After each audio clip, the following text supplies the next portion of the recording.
This story unfolds on my grandparents' farm during the summer of 2018. One night I found myself alone because my grandparents were away, and they had hired me to look after the farm for a couple of nights. On the last night, I was watching television in the living room when I began to hear a strange noise coming from the cornfield.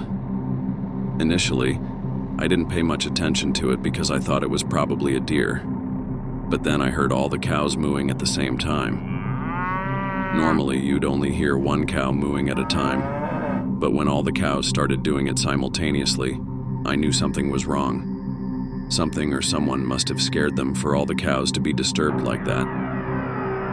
Being the only one on the farm, I knew it was my responsibility to find out what was happening.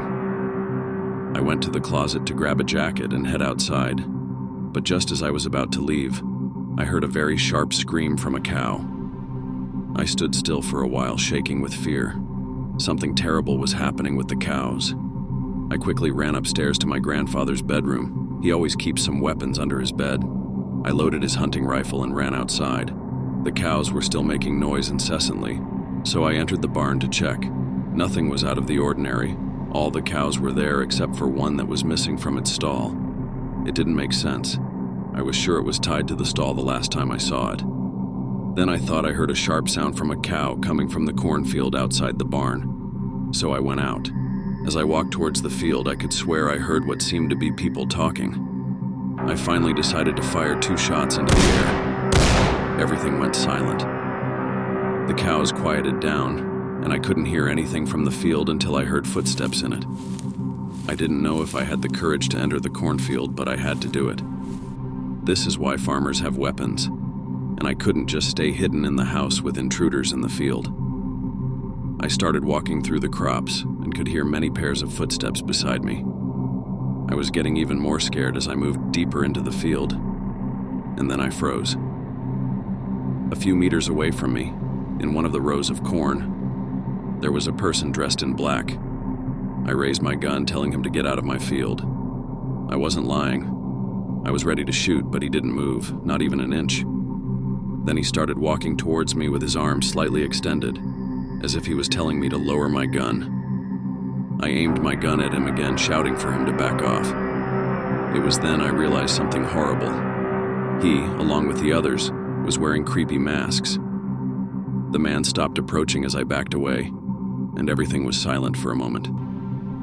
I can't explain the fear I was experiencing. I thought I was about to be murdered. It was then that they all started to sing something. I couldn't understand what they were saying. It sounded like a different language, but the chants almost sounded like a song. I began to wonder if they were about to carry out some kind of sick ritual with me. It was then that I took the chance to run as fast as I could through several rows of corn. When I ran out of breath, I stopped and fired about 6 shots in their direction. I heard many footsteps and the sound of crops moving in the opposite direction. I finally scared them off and ran toward the direction of the farmhouse. I stopped when I saw something on the ground, and what I saw marked and horrified me. There was a cow's head in the center of a circle of candles. I wanted to vomit, and as soon as I got to the farmhouse, I did.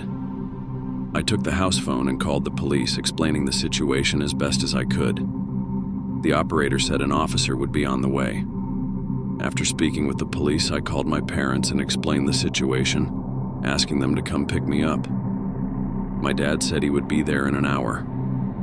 I sat upstairs in my grandfather's room, shaking and crying at the same time, waiting for what felt like an eternity until I finally heard a police car outside.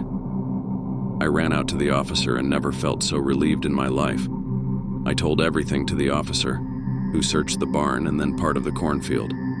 He found the cow's head and called a search team. When my parents arrived along with the first officer, they had a conversation with me about everything that had happened. Fortunately, my parents took me home after that. My grandparents took this very seriously and decided to install a high-tech security camera system all over the farm. Who knows what kind of group that was, but clearly, they were conducting some kind of animal sacrifice.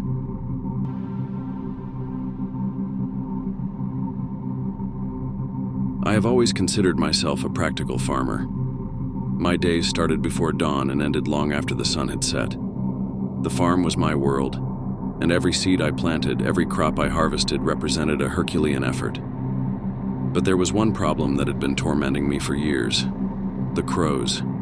Those despicable black crows hovered over my fields day after day, pecking at my crops, devouring the seeds that took so much effort to plant. I had tried everything to get rid of them: nets, common scarecrows. I'd even spent hours shooting into the air to scare them away, but nothing seemed to work. Until one day, while I watched helplessly as a flock of crows feasted on my newly sprouted corn, a crazy idea crossed my mind.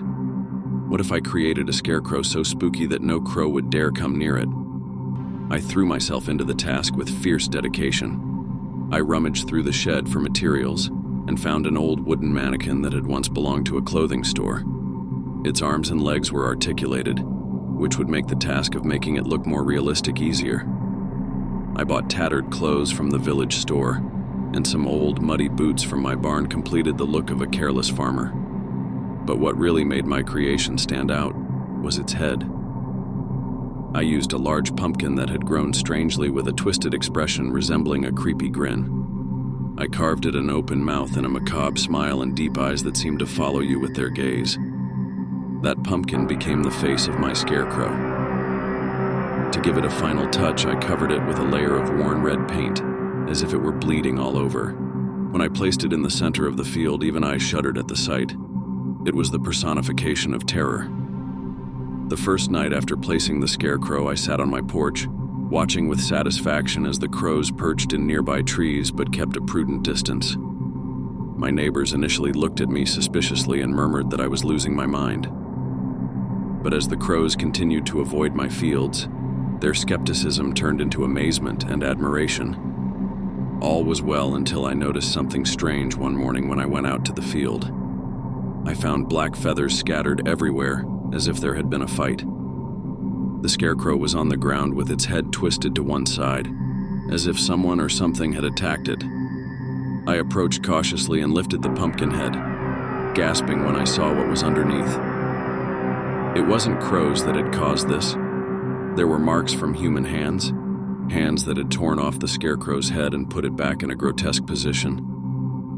My heart pounded as I looked around for someone who might have done this, but there was no one in sight, only the silence of the field. I felt a chill run down my spine, but attributed the situation to some vagrant or teenager playing a bad taste prank.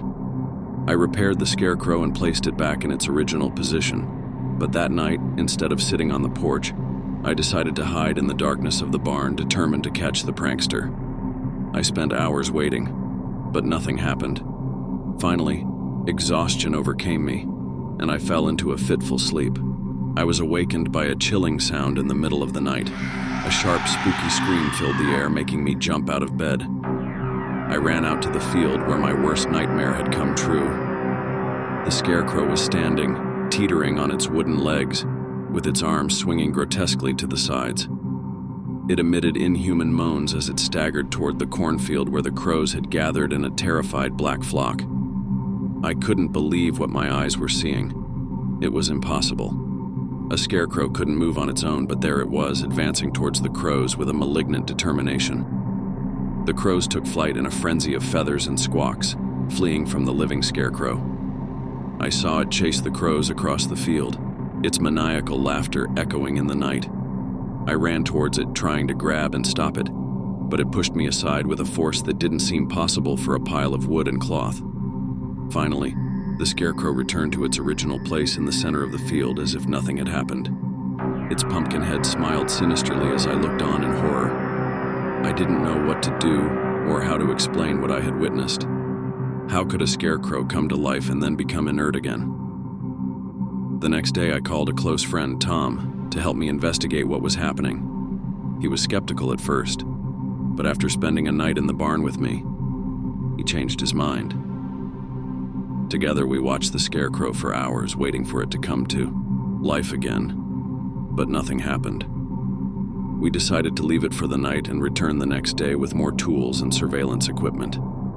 However, when we came back, we found an even more spooky scene. The scarecrow was surrounded by dead crows, their bodies mangled and torn apart, some with their eyes gouged out and their wings broken. Tom and I looked at each other, stunned and horrified. What kind of creature or human could have done something like this?